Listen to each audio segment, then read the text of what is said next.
اعوذ باللہ من الشیطان الرجیم بسم اللہ الرحمن الرحیم۔ السلام علیکم اسلامک ریسرچ ٹریجر کے معزز خواتین و حضرات، اللہ پاک آپ سب کو خیر و عافیت سے رکھے۔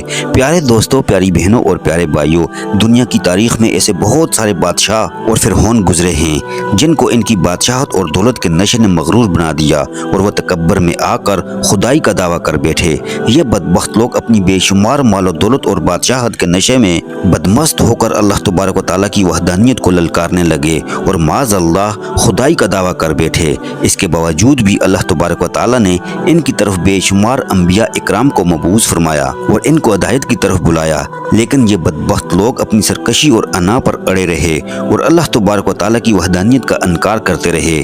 پھر جب یہ لوگ قابل ہدایت نہ رہے تو اللہ تبارک و تعالیٰ نے ان بدبخت لوگوں کو عبرت کا نشان بنایا اور ان لوگوں کو تباہ و برباد کر کے رکھ دیا اور ان لوگوں کے نام و نشان کو صفحہ ہستی سے مٹا دیا۔ اللہ تبارک و تعالیٰ نے ان جھوٹے خدائی کے دعوے داروں کو ایسی عبرت ناک موت دی کہ آج بھی لوگ ان سے عبرت حاصل کرتے ہیں۔ پیارے دوستو، خدائی کا دعویٰ کرنے والے بدبختوں میں سے ایک بدبخت شداد بھی تھا جس نے اللہ تبارک و تعالیٰ کی وحدانیت کو للکارا اور سرکش اور نافرمان ہو گیا۔ پیارے دوستو، شداد کون تھا اور کس طرح اس نے اللہ تبارک و تعالیٰ کی نافرمانی کی اور خدائی کا دعویٰ کیا اور کس طرح اس نے دنیا میں اپنی جنت تیار کی اور اس کی بنائی جانے والی جنت کتنے سالوں میں تیار ہوئی اور پھر اللہ تبارک و تعالیٰ نے اس بدبخت کو کس طرح دنیا کے لیے عبرت کا نشان بنایا اور اس بدبخت کا انجام کیا ہوا اور پھر کس طرح ملک الموت علیہ السلام نے دردناک طریقے سے اس کی روح قبض کی۔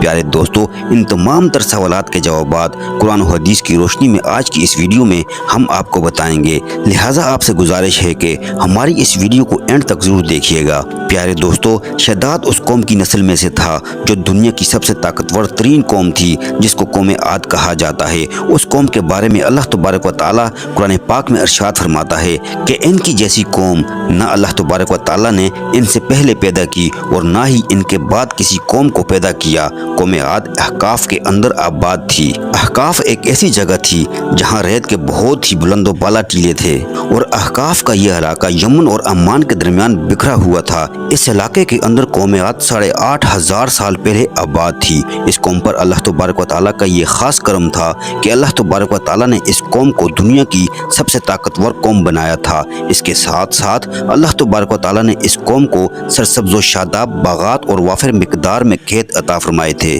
اس قوم کے پاس بے شمار جانور تھے اور پینے کے لیے میٹھا پانی تھا۔ اس کے علاوہ بھی اللہ تبارک و تعالیٰ نے اس قوم کو بے شمار نعمتوں سے نوازا تھا، چنانچہ اس قدر مال و دولت اور نعمتوں کی فراوانی کی وجہ سے یہ قوم بھٹک گئی اور اللہ تبارک و تعالیٰ کی نافرمان قوم ہو گئی اور یہ باغی ہو گئے۔ ان کی ہدایت کے لیے اللہ تبارک و تعالیٰ نے حضرت ہود علیہ السلام کو ان کی طرف مبعوث فرمایا۔ حضرت ہود علیہ السلام اس قوم کو اللہ تبارک و تعالیٰ کے حکم سے تبلیغ کرنے لگے اور اللہ تبارک و تعالیٰ کی وحدانیت کی طرف بلانے لگے، لیکن یہ قوم اپنے کفر و شرک سے باز نہ آئی اور حضرت ہود علیہ السلام کا مذاق اڑانے لگی۔ شداد جو کہ اس کی قوم کی نسل میں سے تھا، وہ اس قوم کا بادشاہ تھا اور یہ 2 بھائی تھے۔ روایات میں آتا ہے کہ ایک کا نام شداد تھا اور ایک کا نام شدید تھا۔ شدید پہلے بادشاہ بنا اور وہ فوت ہو گیا۔ اس کے فوت ہو جانے کے بعد شداد نے حکومت سنبھالی اور اس طرح یہ دنیا کی سب سے طاقتور قوم عاد کا بادشاہ بن گیا۔ پیارے دوستو، شداد ایک وسیع و عریض سلطنت کا بادشاہ تھا۔ شداد کی یہ بادشاہت یمن سے لے کر عراق تک اور بعض روایت کے مطابق ایران تک پھیلی ہوئی تھی۔ شداد نے اپنی طاقت کے زور پر بڑے بڑے بادشاہوں کو اپنے زیر کر لیا تھا، چنانچہ اس بدبخت کو حضرت ہود علیہ السلام نے سمجھانے کی بہت کوشش کی، لیکن اس کا دل بھی بند تھا۔ چنانچہ جب حضرت ہود علیہ السلام نے شداد کو اللہ تبارک و تعالیٰ کی وحدانیت کی طرف بلایا اور ایک خدا کی عبادت کرنے کا حکم دیا تو اس وقت شداد اور حضرت ہود علیہ السلام کے درمیان ایک زبردست مکالمہ ہوا، جس کے نتیجے میں شداد نے حضرت ہود علیہ السلام سے پوچھا کہ اگر میں اللہ تبارک و تعالیٰ پر ایمان لے آؤں تو مجھے کیا حاصل ہوگا؟ تو اس وقت حضرت ہود علیہ السلام نے شداد سے فرمایا کہ تم پر جنت حلال ہو جائے گی۔ جنت کا نام سنتے ہی شداد حضرت ہود علیہ السلام سے پوچھنے لگا کہ یہ جنت کیا ہے؟ تو حضرت ہود علیہ السلام نے شداد کو جنت کا نقشہ بتایا اور جنت کی نعمتوں کے بارے میں شداد کو بتایا۔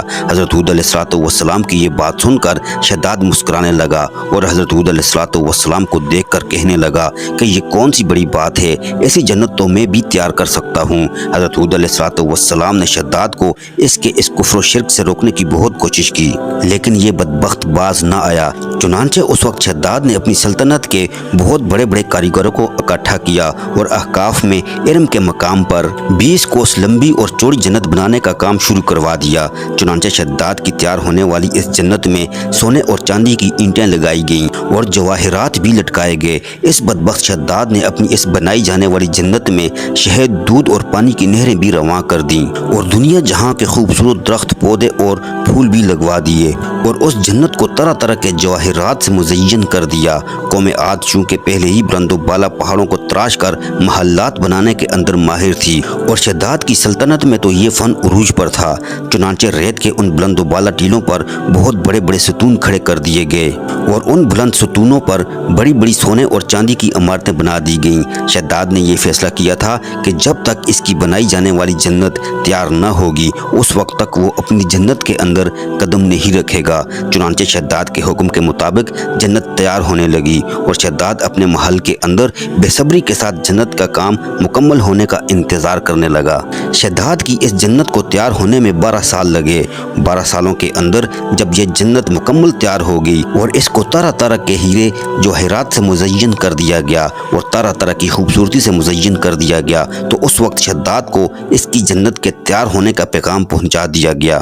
چنانچہ شداد جنت کے تیار ہونے کا پیغام سنتے ہی بہت خوش ہوا اور شداد اپنی جنت کو دیکھنے کے لیے اپنی فوج کو ساتھ لے کر جنت کی طرف نکل پڑا۔ چنانچہ شداد ابھی جنت کے دروازے پر پہنچا ہی تھا کہ اس نے اپنے سامنے ایک شخص کو کھڑا دیکھا۔ شداد اس شخص کو دیکھتے ہی پہچان گیا اور اپنے حواریوں سے کہنے لگا کہ یہ شخص مجھے جنت میں داخل نہیں ہونے دے گا۔ تو اس وقت شداد کے حواریوں نے شداد سے پوچھا کہ یہ شخص کون ہے اور یہ جنت میں کیوں نہیں داخل ہونے دے گا؟ تو اس وقت شداد نے اپنے حواریوں سے کہا کہ یہ ملک الموت ہے جو کہ میری روح قبض کرنے کے لیے آیا ہے اور یہ مجھے جنت میں داخل نہیں ہونے دے گا۔ اس وقت شداد بدبخت ملک الموت علیہ السلام سے عرض کرنے لگا کہ مجھے صرف اپنی جنت میں قدم رکھنے کی مہلت دی جائے، لیکن اللہ تبارک و تعالیٰ کی طرف سے مقررہ فرشتے نے جواب دیا کہ مجھے اللہ تبارک و تعالیٰ کی طرف سے حکم ہے کہ میں تجھے تمہاری جنت کے اندر قدم نہ رکھنے دوں۔ شداد ملک الموت علیہ السلام کے سامنے بہت رویا اور گڑ گڑایا، لیکن ملک الموت علیہ السلام نے اللہ تبارک و تعالیٰ کے حکم کی تکمیل کرتے ہوئے شداد کی روح قبض کر لی۔ چنانچہ شداد کی موت کے بعد حضرت جبرائیل علیہ السلام نے ایک زوردار چیخ ماری اور شداد کی بنائی ہوئی ساری جنت زمین کے اندر دھنس گئی اور غائب ہو گئی۔ شداد کی اس عبرتناک موت کے بعد حضرت ہود علیہ السلام نے قوم عاد کو بار بار سمجھایا، لیکن قوم عاد باز نہ آئی۔ حالانکہ شداد کا یہ پیغام قوم عاد کے لیے کافی تھا، لیکن جب انسان کی عقل پر غرور کا پردہ ہوتا ہے تو چاہے شداد ہو یا شدید، اس کو کسی قسم کا انجام دکھائی نہیں دیتا۔ حضرت ہود علیہ السلام نے قوم عاد کو شداد کا انجام بتا کر ڈرانے کی کوشش کی، لیکن قوم عاد باز نہ آئی اور اسی طرح اللہ تبارک و تعالیٰ کی نافرمانیاں کرتی رہی، یہاں تک کہ حضرت ہود علیہ السلام مایوس ہو گئے۔ اس وقت جب قوم عاد قابل ہدایت نہ رہی تو اللہ تبارک و تعالیٰ نے حضرت ہود علیہ السلام کو حکم دیا کہ وہ اپنے ساتھیوں کو لے کر اس علاقے میں چلے جائیں۔ اللہ تبارک و تعالیٰ کا یہ حکم پاتے ہی حضرت ہود علیہ السلام نے اس وقت آخری مرتبہ اپنی قوم کو سمجھانے کی کوشش کی، لیکن وہ قوم پھر بھی باز نہ آئی۔ تو حضرت ہود علیہ السلام اپنے ساتھیوں کو لے کر اس علاقے سے روانہ ہو گئے۔ چنانچہ ان کے جانے کے بعد اللہ تبارک و تعالیٰ نے قوم عاد پر خوفناک آندھی مسلط کر دی۔ اللہ تبارک و تعالیٰ کی طرف سے آنے والی وہ خوفناک آندھیاں اور طوفان 7 راتیں اور 7 دن تک چلتی رہیں، یہاں تک کہ وہ پوری قوم اپنے بلند ستونوں، سونے اور چاندی کی عمارتوں سمیت زمین کے اندر دنسا دیے گئے اور غرق کر دیے گئے۔ اور اللہ تبارک و تعالیٰ نے اس قوم پر اس قدر دردناک عذاب نازل فرمایا کہ اس قوم کا نام و نشان تک نہ رہا۔ جس وادی کے اندر بڑے بڑے بلند و بالا محلات تھے، وہ تمام کی تمام وادیاں ایک ریت کے صحرا کے اندر تبدیل ہو گئیں۔ قوم عاد کے اس علاقے کو اللہ تبارک و تعالیٰ نے اس طرح زمین کے اندر غرق کر دیا کہ وہاں پر صرف اور صرف ریت کے ٹیلے باقی بچے اور کسی بھی چیز کا نام و نشان نہ بچا۔ پیارے دوستو، اس طرح اللہ تبارک و تعالیٰ نے شداد اور اس کی قوم کا عبرتناک انجام کیا اور ان لوگوں کو صفحہ ہستی سے مٹا دیا۔ اللہ تبارک و تعالیٰ سے دعا ہے کہ اللہ تبارک و تعالیٰ ہمیشہ اپنے حضور عاجزی اور انکساری کے ساتھ زندگی گزارنے کی توفیق عطا فرمائے، اور سرکار دو عالم حضرت محمد مصطفیٰ صلی اللہ علیہ وآلہ وسلم کے بتائے ہوئے راستے پر چلنے کی توفیق عطا فرمائے۔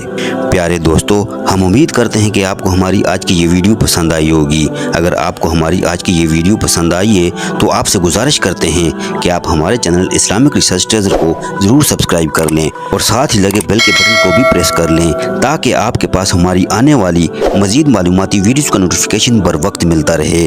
ہماری بہت ساری دعائیں آپ کے لیے ہیں۔ اللہ پاک آپ سب کو خوشحال رکھے، رزق و روزگار میں برکتیں عطا فرمائے، اور ہر قسم کی روحانی اور جسمانی بیماریوں سے اللہ پاک آپ سب کو محفوظ رکھے۔ آمین ثم آمین، وآخر دعوانا ان الحمدللہ رب العالمین۔